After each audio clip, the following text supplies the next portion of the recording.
Hello વિદ્યાર્થી મિત્રો, કૃષ્ણમ IAS તરફથી આપણે આજે જોવાની છે જ્ઞાન શોર્ટ સિરીઝ, જેની અંદર આપણે ડેલી વર્લ્ડની અંદર બનતી જે ઘટનાઓ હોય એમાંથી અમુક ઘટનાઓ જે છે એનું થોડું ડિટેલમાં ડિસ્કશન કરીશું ક્વેશ્ચન સાથે. તો ચાલો શરૂ કરીએ. પહેલો ક્વેશ્ચન જે છે તમારી સામે છે. લેક નેટ્રોન, લેક એટલે થાય સરોવર. નેટ્રોન નામનું જે સરોવર છે અત્યારે જે ખૂબ ચર્ચામાં રહ્યું એ કયા દેશની અંદર આવેલું છે? પ્રશ્ન આવો છે. નેટ્રોન નામનું સરોવર કયા દેશમાં આવેલું છે? નીચે 4 ઓપ્શન છે: કેન્યા, તાન્ઝાનિયા, શ્રીલંકા કે નાઇજીરિયા. ચલો, સો આન્સર જોઈએ. આન્સર જોતા પહેલા લેક નેટ્રોનને મેપની અંદર જોઈએ. હે ને, લેક નેટ્રોનની વાત કરીએ તો તમારી સામે એક મેપ છે, અને આ મેપ જે છે એ ખબર પડી જવી જોઈએ કે આ મેપ આફ્રિકા કોન્ટિનેન્ટનો મેપ છે ને. અને આફ્રિકા કોન્ટિનેન્ટની અંદર તમે આ જગ્યા પર ચેક કરશો એટલે અહીંયા કેન્યા નામનું કન્ટ્રી છે, અને એની એક્ઝેક્ટ નીચે છે તાન્ઝાનિયા. કેન્યા એ કન્ટ્રી છે કે જ્યાં એક્ઝેક્ટલી વચ્ચેથી 0 ડિગ્રી લાઇન જે છે એ પસાર થાય છે, એટલે કે આપણું ઇક્વેટર છે. અને તાન્ઝાનિયાની અંદર જ્યાં રેડ ડોટ કરવામાં આવ્યું છે આ જગ્યા પર અલ્ટિમેટલી નેટ્રોન નામનું લેક આવેલું છે, જે હમણાં ખૂબ ચર્ચામાં રહ્યું. તો હવે સમજીએ કે આ નેટ્રોન લેક કેમ ચર્ચામાં રહ્યું. પહેલી વાત, હવે તમે આ મેપ જે છે ને જ્યારે ઉપરથી જોશો, એટલે કે ફિઝિકલ મેપ એનો જ્યારે ધ્યાનથી જોશો દેખાશે કે આ સરોવર છે ને એકચ્યુઅલી રેડ રંગનું દેખાય, લાલ રંગનું દેખાય છે. બાજુમાં બી તમે એક પિક્ચર ઇનસાઇટમાં જોઈ શકો છો કે અહીંયા ઘણા બધા ફ્લેમિંગો છે, અને આ ફ્લેમિંગો આ લેકની આસપાસ છે, અને આ લેક તમને લાલ કલરનું દેખાય છે.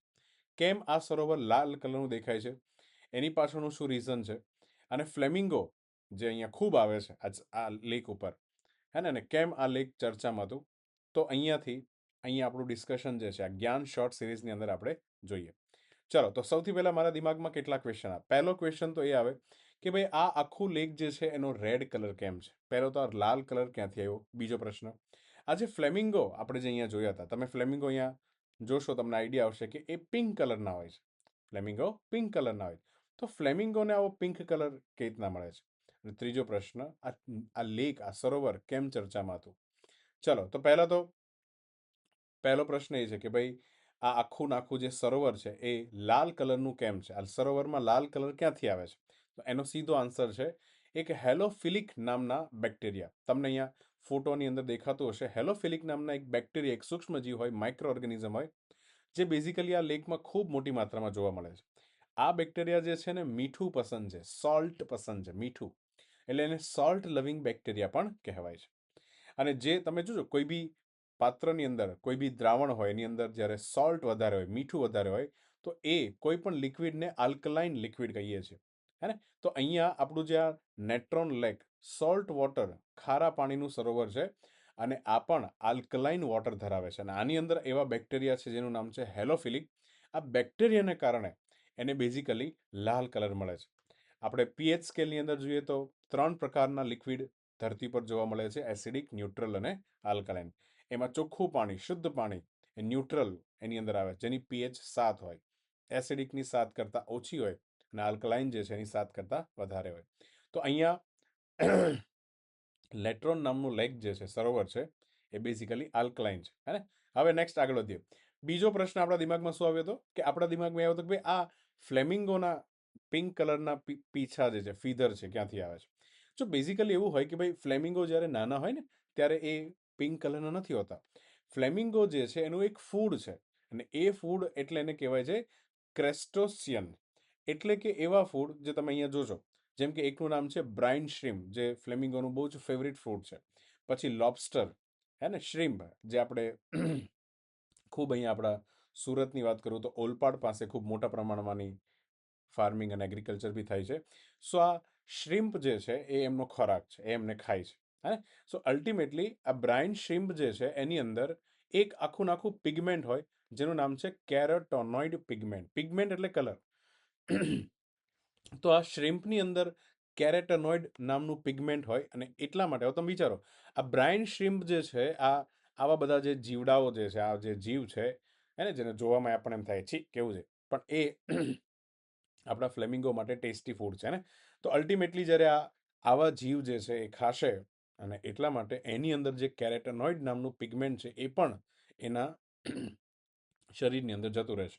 એટલે ફૂડને કારણે, ખાવાને કારણે જે છે ફ્લેમિંગોનો કલર જે છે એના ફીધરની અંદર દેખાય, એ ફૂડ અંદર જાય તો કેરેટોનોઇડ નામનું પિગમેન્ટ પણ શરીરની અંદર જાય અને એના કારણે જે છે અલ્ટિમેટલી એ કલર જે છે એના ફીધરમાં દેખાય. અને એટલા માટે આ આપણું ફ્લેમિંગો જે છે એ કેવું થઈ જાય? Pink colour. તો એનો પોતાનો પિંક કલર નથી, એના ફૂડ, એના ખોરાકને કારણે એની પાસે શું આવે છે? Pink colour. તો સેકન્ડ ક્વેશ્ચન ઓલ્સો ક્લિયર. હવે મેઇન પ્રશ્ન કે ભાઈ આ કેમ ચર્ચામાં, તો આ લેક, આ સરોવર કેમ ચર્ચા? એક તો આ તાન્ઝાનિયાની અંદર છે. તાન્ઝાનિયાની સરકારે અહીંયા આ લેકમાંથી એક જબરદસ્ત મિનરલ, એક ખનિજ પદાર્થ જેનું નામ છે સોડા એશ. તો તાન્ઝાનિયાની સરકારે આ લેકમાંથી સોડા એશ માઇનિંગ પ્રોજેક્ટ જે છે ચાલુ કરવો હતો. બટ જ્યારે એક સર્વે કર્યો તો ખબર પડી કે જો આ સોડા એશનું અહીંયાથી માઇનિંગ કરવામાં આવશે, એટલે કે સોડા એશને એમાંથી લેવામાં આવશે, અહીંયા તમને દેખાતો છે સોડા એશનો, અહીંયા મેં ફોટો બી મૂક્યો છે, વ્હાઇટ કલરનો પાવડર જેવું આવે. તો આ લિક્વિડમાં બેઝિકલી સોડા એશ એનું એક્સટ્રેક્શન કરવામાં આવે. જો આ માઇનિંગ પ્રોજેક્ટ ચાલુ થશે તો સૌથી મોટો ખતરો ફ્લેમિંગો ઉપર છે. એટલા માટે તાન્ઝાનિયાની ગવર્મેન્ટે હમણાં આફ્રિકાનો બહુ મોટો પ્રોજેક્ટ છે સોડા એશ માઇનિંગ પ્રોજેક્ટ, એને બેઝિકલી હોલ્ડ ઉપર રાખી દીધો. અને આ સોડા એશ સૌથી વધારે ગ્લાસ મેન્યુફેક્ચરિંગ, આ જે બધા કાચ હોય ને, કાચના મેન્યુફેક્ચરિંગમાં આ રંગવિહીન, ઓર્ડરલેસ આ પાવડર જે છે એનો શું થાય છે? ઉપયોગ થાય છે. સો સોડા એશ માઇનિંગ પ્રોજેક્ટ કારણ કે ઊભો રાખી દીધો એટલે આફ્રિકામાં ચર્ચા થવા લાગી અને એ ચર્ચામાં અલ્ટિમેટલી નેત્રોન નામનું સરોવર જે છે એ ચર્ચામાં આવી ગયું. સો હવે ખબર પડી. તો હવે આપણને બીજો પ્રશ્ન થાય કે સોડા એશ માઇનિંગ પ્રોજેક્ટથી શું થવાનું? ભાઈ એનાથી થતું એવું કે અહીંયા જે આ જેટલા બી ફ્લેમિંગો આવે છે એ અલ્ટિમેટલી આ નેટ્રોન નામનું જે લેક છે એના માટે એ રિલાયબલ બ્રીડિંગ ગ્રાઉન્ડ છે. અહીંયા એ બ્રીડિંગ કરે છે અને બચ્ચાને જન્મ આપે છે. હવે તમે અહીંયા માઇનિંગ પ્રોજેક્ટ લાવો, તમે આ લેક જે છે એની હેબિટેટને નુકસાન કરો તો શું થશે? હે ને? તો અહીંયા ફ્લેમિંગોનું હેબિટેટ જે છે લોસ થશે અને ફ્લેમિંગો ખૂબ જરૂરી છે. તો એટલા માટે એમનો જીવ, કારણ કે એક તો નિયર થ્રેટન્ડ સ્પીસીસ છે, એકદમ ખતરાની નજીક છે. સો આ સ્પીસીસને જો પ્રોબ્લેમ ઊભો થયો, હે ને, તો અલ્ટિમેટલી નેચરને પ્રોબ્લેમ ઊભો થાય. બીજું, વર્લ્ડની, જો સમજો, વર્લ્ડની 75% ફ્લેમિંગોની પોપ્યુલેશન આ સરોવરના કિનારે બ્રીડિંગ માટે આવે છે. તો એટલા માટે be natron is very important for flamingo. અને આવા કેસીસમાં તાન્ઝાનિયાની ગવર્મેન્ટ જે છે એ આવો પ્રોજેક્ટ, એટલે કે સોડા એશનું માઇનિંગ અહીંયા કરી શકે નહીં. એટલા માટે આ પ્રોજેક્ટ જે છે હોલ્ડ ઉપર રાખી દીધો. ક્લિયર? હવે મારો એક પ્રશ્ન છે, બહુ જ બેઝિક પ્રશ્ન છે, એ બી તમારે હવે જાતે રિસર્ચ કરવાનું છે, જેટલા બી સ્ટુડન્ટ જોવે છે, જેટલા બી વિદ્યાર્થીઓ જોવે છે. પ્રશ્ન એ છે કે આપણે બે શબ્દો વારે વારે સાંભળતા હોય છે સાયન્સની અંદર, સોડા એશ અને પોટાશ. બે શબ્દો બહુ જ ફેમસ છે. મારે તમારું એક કોમન સેન્સ જાણવું છે કે આ સોડા અને એશ, આ બંને શબ્દોનો શું મિનિંગ છે? હે ને? તો સરસ મજાનું ગૂગલ ઉપર રિસર્ચ કરો અને કોમેન્ટ સેક્શનની અંદર તમે જે છે આનો શું લખો? આન્સર લખો. Thank you. સો આ છે જ્ઞાન શોર્ટ સિરીઝ.